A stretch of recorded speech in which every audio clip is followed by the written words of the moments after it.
Peace, y'all. It is Akila, aka Empress Awakening, and I am here with my king. Peace, Brother Supreme I. Peace and blessings to everybody out there. Before we did a video on why we became vegan, and now we are about to do a vegan on giving you guys some quick tips on how to transition into a vegan diet and how to transition into a raw vegan diet. So first, I'm going to discuss how to transition into a vegan diet. So the first tips that I want to give you is to be real with yourself. Know yourself. Understand who you are and how you get goals accomplished. If you are somebody who needs to do things right on, then you might be a person who will become vegan cold turkey. Become vegan overnight, which is the approach that I took. I immediately took all the things out of my refrigerator and pantry that were non-vegan and added in whole living vegan foods. And if you're somebody who needs to do things gradually, then you might want to first take out pork, then beef, then chicken, then fish, then milk and eggs and things like that until you are completely vegan. Now, I would say this: if you are somebody who is suffering with any type of illness that is like prevalent, and you already are aware of it, then the transition into you becoming vegan to raw vegan doesn't need to be prolonged. So you might want to do a task where a challenge for yourself where you do 21 days of eliminating different foods that you're eating that is meat based, so that you can go into your vegan transition and into your raw vegan transition, so that you can give your bodies the living foods that it needs to replenish itself and get it back into a homeostasis. So that's tip number one. Tip number two: you want to be able to read everything you eat. Get in the habit of it. Trust me, as time goes on, it's going to come like this. You'll be reading the ingredients of things very quickly. In the beginning, it may seem a little tedious, it may seem a little slow, but get in the habit of doing it and understand why you're doing it, and it's because you want to know everything that you are consuming. You don't want to just consume things and be oblivious to what it is that you're putting into your temple. So, whenever you put anything into your temple and you're out at the grocery store and say you're in the dry section where you're going to go pick up some bread or some pasta or cereals or any frozen vegan foods, look at the ingredients and make sure that there aren't any non-vegan ingredients in them. And some ingredients that are like meat-based that are hidden could be lecithin, which is eggs, or things that say natural flavoring and don't identify whether or not it's vegan natural flavors. Vitamin D3 is meat-based. So things like that you want to look out for and make sure it's not in your food. And another essential part in looking at your ingredients is that you want ingredients that are in its whole name. If it's in its whole name, that means it's went through the least amount of processing that there can be. And that is the goal. You want to stay away from processed foods along this journey, eliminating them towards the end goal. You want to have eradicated all processed foods from your diet. So as an example, you can have say you buy some bread. A good bread would be if the ingredient says you have organic flour, some yeast, maybe some organic evaporated cane juice, oat flour, and that's it, as opposed to another bread which says enriched whole wheat flour and then says it has monocalcium and triglycerides and just calcium, whatever, any ascorbic acid, citric acid, and all these different things. And when you start seeing those scientific names, know that those ingredients are lab extracted ingredients or lab made ingredients. And when they enter our bodies, they have adverse effects on us because it's further and further away from its source, its whole form. So that would be tip number 2, which is read your ingredients. Tip number 3, you want to explore and expand your mind and expand your abilities. And by that, I mean to get you some vegan cookbooks, um, Google vegan recipes, go on YouTube and Google vegan recipes, and learn how to cook if you don't know how to cook. Or if you know how to cook, expand your cooking abilities by learning how to cook vegan foods. In the beginning, when I became vegan, I just kind of basically whatever I ate meat wise, I just try to recreate it, make it vegan. So, for example, if I wanted to eat something like spaghetti, I would go get some whole wheat spaghetti noodles. I'd get some pasta that didn't have any milk or cheese in it, pasta sauce, and I would add vegetables and mushrooms into my sauce mix rather than putting the meat in it. And voila, I have spaghetti.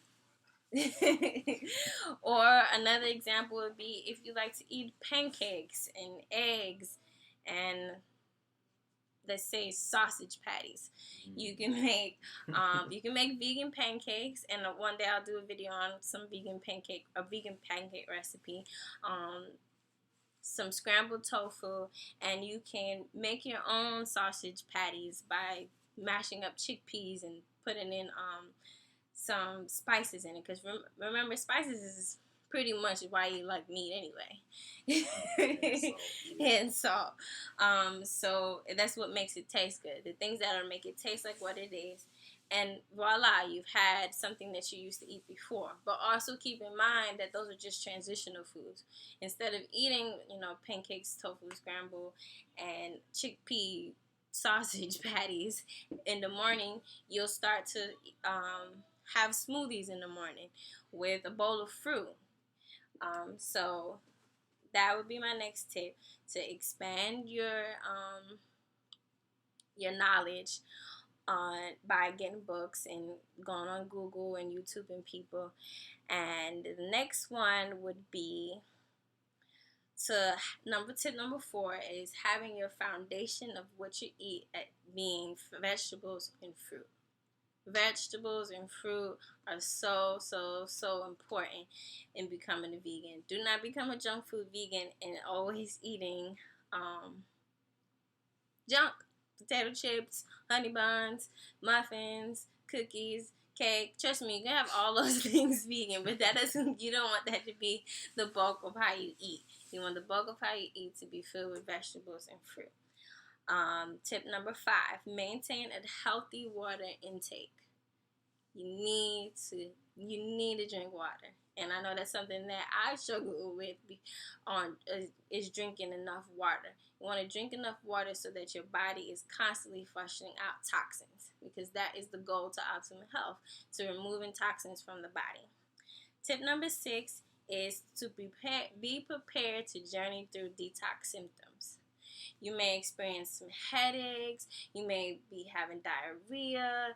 You may have a crazy cravings of wanting to eat foods that you used to have. Know that you're going to go through it, and know that once you get over the hump, you're going to be fine. Know that anytime you're sick anyway, it is your body indicating to you that something is going on in your body, and your body is fighting it off. So when you are transitioning into a vegan diet, you will experience some of those things, because those are letting you know that there was built up toxin in your head. If you have a headache, or if you have diarrhea, there was built up toxins in your digestive system, and now your body is working hard to flush those things out. So anytime you experience those things, just remember that my body is cleaning itself now. Okay. So those are my 6 tips for you on how to transition into becoming a vegan. And now King is going to speak about how to transition into becoming a raw vegan. Peace and blessings. Once again, Supreme I here. It is 9/11. I'm really big into numerology. 9/11 is 2. 2 is dealing with balance, hence the yin and the yang. The very first thing that we have to dive into, if you're talking about transitioning into a raw foods diet, be it raw till 4 o'clock, be it 80% raw or all the way raw, get you some good books. That's tip number 1. A couple of good books that I read on my journey and my ascent into living foodism is Nature's First Law by Stephen Arlen. The second one is The Mucusless Diet Healing System by Professor Arnold Ehretz. Um, Three would be Raw Secrets. It was a PDF online. I'm sure you could type that in into the search engine and find it. I don't know the author's name. Sorry. The second thing is to engage in nature. Become one with nature. Eat in nature. Sleep in nature. Take poops in nature. No, seriously. You should definitely engage in nature more. And the reason why I say that is because we stem from a sacred garden culture. Life began, some would say, a lot would say, in the equatorial region of Inner Africa, tropical region where lush fruit and vegetables grow abundantly. Um, and that's where we find our most natural state of being and our most highest expression when we engage nature. The other reason for that is because when you're in nature more, you have less of a craving for synthetic, processed, refined, or even cooked foods. Simply because if you're out in a grove of trees, it's going to seem unnatural for you to want to go inside the house, break open that box of pasta noodles, put it in some water, boil it, cut up your tomatoes, cut up your herbs, put it in the pot, steam it up, wait for it to shrink down so you got some tomato sauce, and then put it with the pasta and then da da da da da da. It's just too much. It's a hassle and it's inconvenient and it's not necessary. Engage in nature because nature has everything you need. Nature has concentrated every leaf or every piece of fruit with all the proteins, all the vitamins, everything that you essentially need. You can go to God's pharmacy, which is in nature. So that's why I say engage in nature. Three,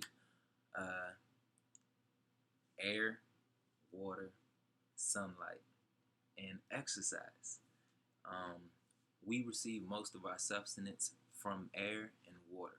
So from liquid and gas, that's really and truly how we gain our power supply through the air vitamins. When you breathe in the negative ions, those especially help you deal with neutralizing free radicals that's in your body and basically uplift your mood. So it's kind of like right after a thunderstorm, as soon as that rain hits the medium of the earth or whatever, a lot of negative ions are released. It's the same type of scenario that goes down when you're next to a waterfall. That's why you feel so good around it.